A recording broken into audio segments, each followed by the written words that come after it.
भारतीय राज्यघटनेचे शिल्पकार भारतरत्न डॉक्टर बाबासाहेब आंबेडकर यांच्या महापरिनिर्वाण दिनासाठी दादरच्या चैत्यभूमीवरती जय्यत तयारी करण्यात आली। राज्यभरामधनं आणि देशभरातनं लाखो अनुयायी येणार असल्यामुळे अनेक मार्गांमध्ये बदल करण्यात येणार आहेत, तर बस सेवा आणि रेल्वेच्या सेवेतही वाढ करण्यात आली। बघूयात या तयारीचा हा वृत्तांत।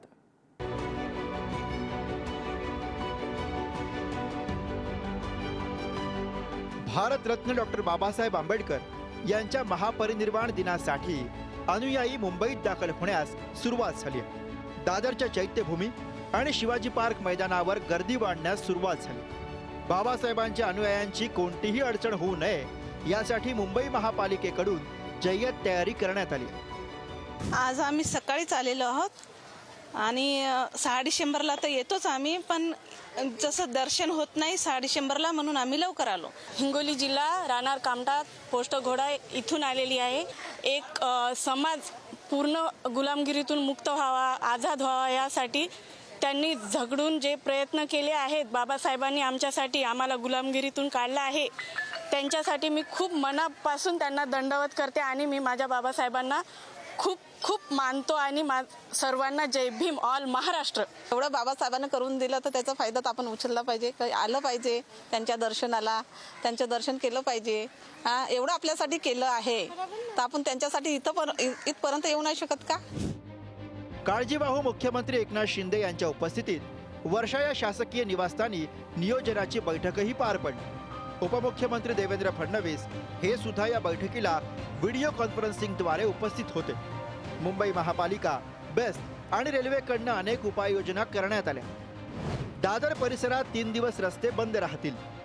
5 डिसेंबर पासून 7 डिसेंबरच्या रात्रीपर्यंत वाहतूक मार्गात बदल केले गेलेत। सिद्धिविनायक मंदिर जंक्शन पासून हिंदुजा रुग्णालयापर्यंत मार्ग वाहतुकीसाठी बंद राहील। चैत्यभूमीवर येण्या जाण्यासाठी बेस्टच्या विशेष बस फेऱ्या असतील।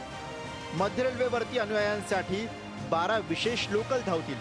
मुंबईसह राज्यामध्ये रेल्वे स्टेशन्सवर प्लॅटफॉर्म तिकीट विक्री बंद राहील। अनुयायांसाठी मध्य रेल्वेकडून 12 अनारक्षित रेल्वे धावतील। चैत्यभूमी परिसरामध्ये मुंबई मनपाकडनं पाणी आणि स्वच्छतागृहाची व्यवस्था केली जाईल। राज्यभरातून येणाऱ्या भीम अनुयायांना कोणत्याही त्रासाला सामोरं जावं लागू नये यासाठी मुंबई महापालिका आणि राज्य सरकारच्या वतीनं उपाययोजना करण्यात येत आहे। मुंबईतील दादर इथे असलेल्या चैत्यभूमीजवळ लाखोच्या संख्येने जे डॉक्टर बाबासाहेब आंबेडकर यांचे अनुयायी आहेत ते येतात डॉक्टर बाबासाहेब आंबेडकर यांना अभिवादन देण्याकरता। दरम्यान मी आता आपण पाहिलं तर सध्या शिवाजी पार्क मैदानात आहे, जिथे आपण पाहिलं तर जे अनुयायी येतात त्यांच्या राहण्याची, त्यांच्या शौचालयाची सोय ही महानगरपालिकेकडून आहे, जी एकंदरीत करण्यात आली आहे। आपण जर हा भव्य मोठा जो टेंट पाहिला तर टेंटमध्ये जे संपूर्ण राज्यभरातून ते त्यांचे अनुयायी येतात त्यांच्या राहण्याची सोय असेल, त्याचबरोबर आपण जर पाहिलं तर समोर देखील पाहू शकतो ॲम्ब्युलन्सची सोय आहे ते तिकडे देखील करण्यात आली आहे। म्हणजे अर्थातच कुठे जर आपल्याला कुठलं डायरेक्शन असेल तर डायरेक्शन संदर्भाची पण जी माहिती आहे, असे विविध जे बोर्ड्स आहेत ते महानगरपालिकेकडून लावण्यात आले आहे। दुसरीकडे आपण जर पाहिलं तर महिलांसाठी वेगळं जे शौचालय आहे ते देखील उभारण्यात आलं आहे। आपण पाहू शकतो महिलांसाठी वेगळं आणि पुरुषांसाठी वेगळं अशी सोय आहे ती इकडे एकंदरीत करण्यात आली आहे। दुसरीकडे मराठवाड्यातनं महापरिनिर्वाण दिनासाठी रेल्वे वाढवाव्यात अशी मागणी करण्यात आली आहे। नागपूर ते मुंबई या दरम्यान 10 अनारक्षित रेल्वे त्यांनी सुरू केलेल्या आहेत, परंतु दक्षिण मध्य रेल्वेने नांदेडपासून किंवा हैदराबादपासून फारशा रेल्वे या ठिकाणी त्यांनी सुरू केलेल्या नाही आहेत। त्याबद्दल आम्हाला आश्चर्य वाटतं, कारण मराठवाड्यामध्ये बाबासाहेब आंबेडकरांचा मोठ्या प्रमाणामध्ये अनुयायी राहत असून त्यांना जाण्यासाठी ज्या सुविधा पाहिजे होत्या त्या अत्यंत अपुऱ्या आहेत।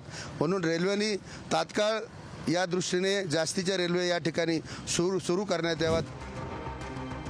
चैत्यभूमी आणि शिवाजी पार्क परिसरात येत्या 2-3 दिवसात भीमसागर अनुभवायला मिळणार आहे। आंबेडकरी विचारांचा जागर, बाबासाहेबांच्या विचारांच्या पुस्तकांची प्रदर्शनं यासह विविध सांस्कृतिक कार्यक्रमांचं आयोजन शिवाजी पार्क परिसरामध्ये होणार आहे। चैत्यभूमीवर येणाऱ्या अनुयायांनी वह्या, पेन, पुस्तकांची शैक्षणिक मानवंदना देऊन आंबेडकरांना अभिवादन करावं असं आवाहन सुद्धा महामानव प्रतिष्ठानच्या वतीनं करण्यात आलं। एकत्र झालेलं सगळं साहित्य समाजातील गोरगरीब आणि आदिवासी गरजू विद्यार्थ्यांना वितरित केलं जाईल असंही सांगण्यात आलं। शिल्पा नरवडे, पुढारी न्यूज, मुंबई।